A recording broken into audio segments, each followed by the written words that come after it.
In March 1947, Earl Louis Mountbatten and his wife Edwina arrive in New Delhi.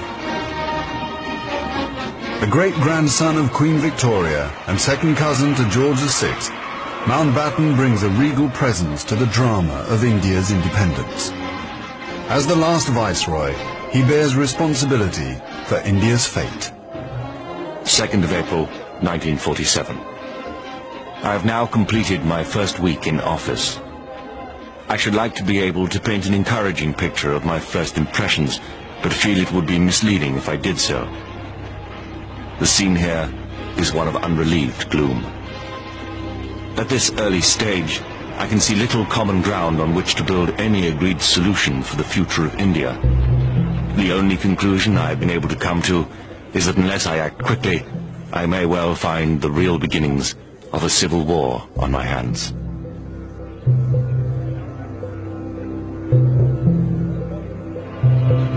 By May, attempts to create a unified India have failed. Gandhi retreats from political life.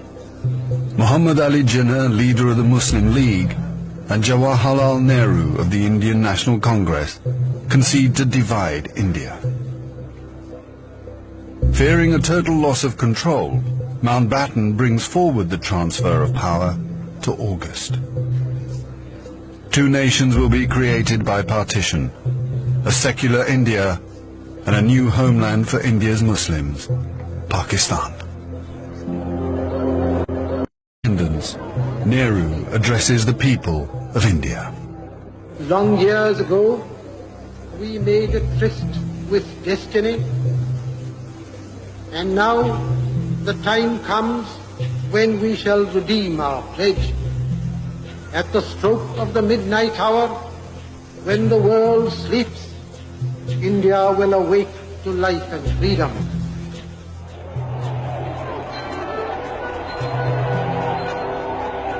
The 15th of August, 1947, the British Empire in India has come to an end. The last viceroy, Louis Mountbatten. The flag raising and the salute were done amid scenes of the most fantastic rejoicing. And as the flag broke, a brilliant rainbow appeared in the sky, which was taken by the crowd as a good omen.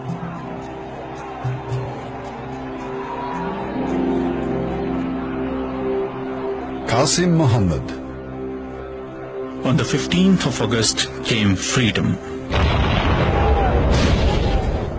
The freedom to burn, loot and murder. While Delhi and Karachi were celebrating, central Punjab was burning.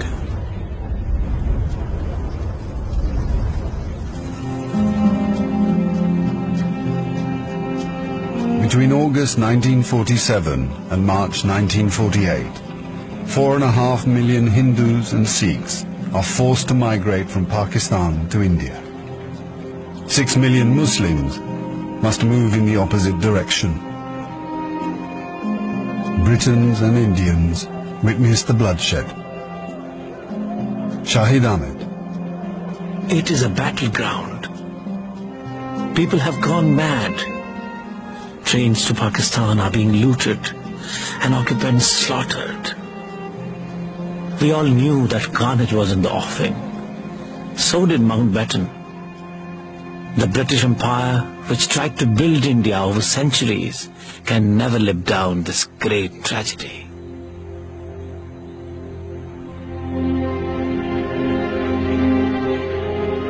Lieutenant Colonel Hubert Boyd Hudson.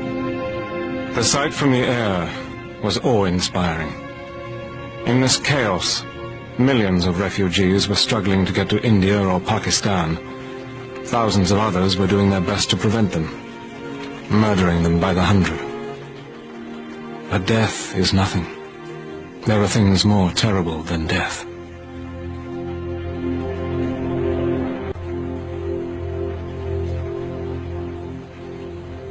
Ten million people are displaced in the partition of India. 1 million are dead.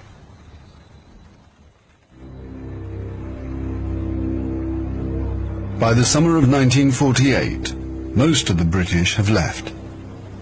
Hubert Boyd Hudson has been in India for 15 years. India is full of ghosts. Houses I have lived in, now inhabited by Indians, remind me of the days which will never come again.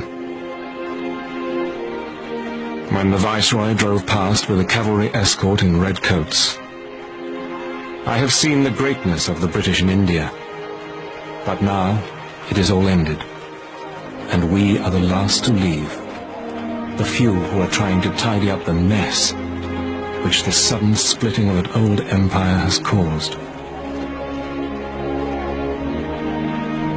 Britain has lost its greatest imperial possession. Mahatma Gandhi once said that if India became free, the rest of the empire would follow. In the next 10 years, the fire of India's independence will spread around the globe, from the Middle East to Africa.